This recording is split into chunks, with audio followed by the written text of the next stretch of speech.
Good evening. A man and woman have been charged with murdering a 3-month-old baby. Aaron O'Neill died in Newcastle General Hospital on February the 10th from head injuries.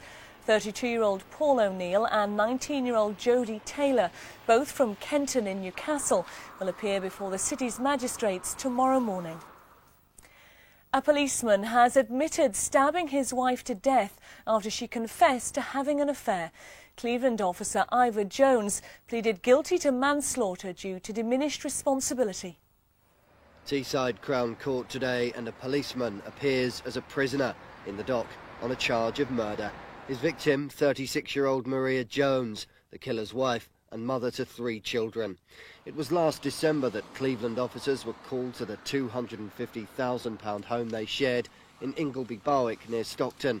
Maria Jones was found with multiple stab wounds. Maria's husband and killer, PC Ivor Jones, had a history of depression though, a factor which came into consideration at today's court hearing. The 40-year-old denied murder but admitted manslaughter on the grounds of diminished responsibility, a plea accepted by the prosecution, though his exact punishment's being postponed to allow time for further reports to be drawn up into the case. The matter was then adjourned for sentencing on June the 3rd, but more background to the case had already come to light at an earlier hearing at Teesside Magistrates Court. There, lawyers for PC Jones said that Maria Jones had helped him through his depression after the death of his father and brother, but later moved to the Midlands, where she began an affair with a younger man. It's claimed she confessed to the affair, saying she wanted an open marriage. Still depressed, it seems PC Jones put an end to those plans by killing her. A man's died at the wheel of his car seconds before it crashed into barriers. It's thought 50-year-old Simon Elder from Yarm suffered a heart attack as he drove onto the A19 Tees flyover. The Jaguar smashed into the central reservation. One lane of the slip road was closed while police worked at the scene. The accident happened just an hour after a minibus from a day centre in Stockton hit a van. No one was badly hurt.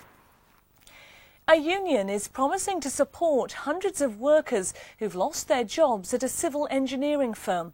It's been confirmed that O'Donnell Brothers, which is one of Northern Electric's main contractors, has gone into administration. As the staff faced a second day of uncertainty, it was time for some answers. And shortly after the administrators arrived at the O'Donnell Brothers headquarters at Leamington in Newcastle this lunchtime, they agreed to speak to representatives from the union and the workforce.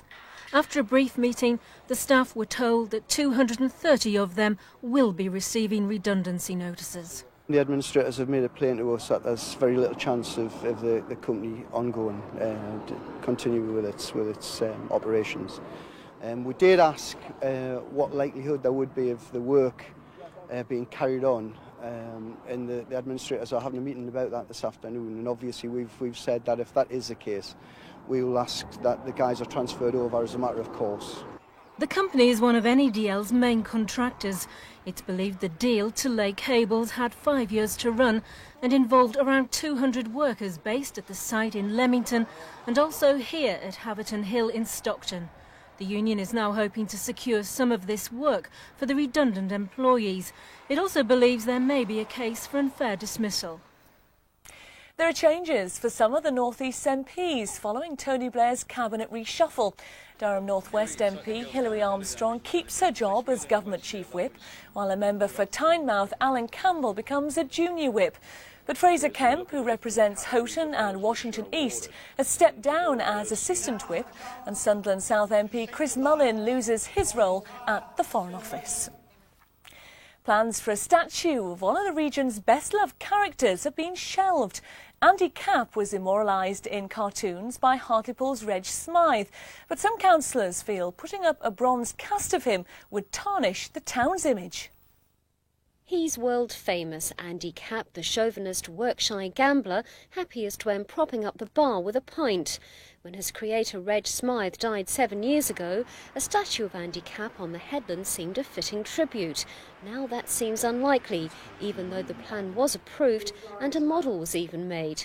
Accusations of political correctness have been levelled at the council and denied. This political correctness thing is a load of...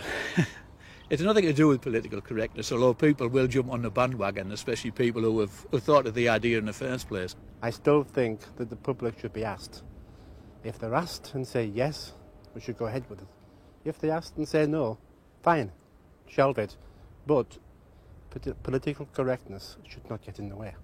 The view from the public on the headland was pretty clear. Oh, yes.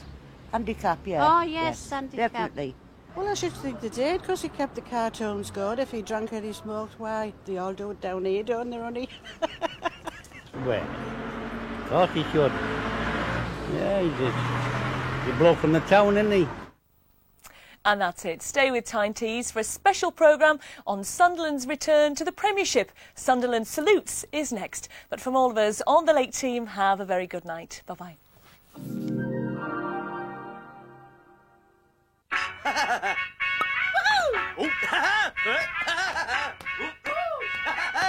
Tyne Tees weather with BMIBaby.com.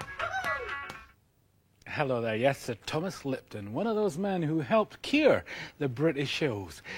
Don't worry, we'll just put the kettle on and have a nice wee cup of tea. You need a wee dram out there tonight, because it's sky chilly. The winds are falling light, the numbers are falling quite rapidly. These wee showers at the seaside have gone now, and there's a touch of frost just about wherever you are, gardeners. Tomorrow, it's a nice day, similar to today, except the winds are lighter, so it's going to feel more pleasant. Plenty of sunshine are out. The numbers even getting up 2 or 3 Celsius above what they reached today. I think we're looking at 13, 14 Celsius. That's the mid-50s Fahrenheit. And as I say, with the light winds, it'll feel very pleasant. Looking ahead now to Thursday, where the wind's back off the sea, so it's on the cool side.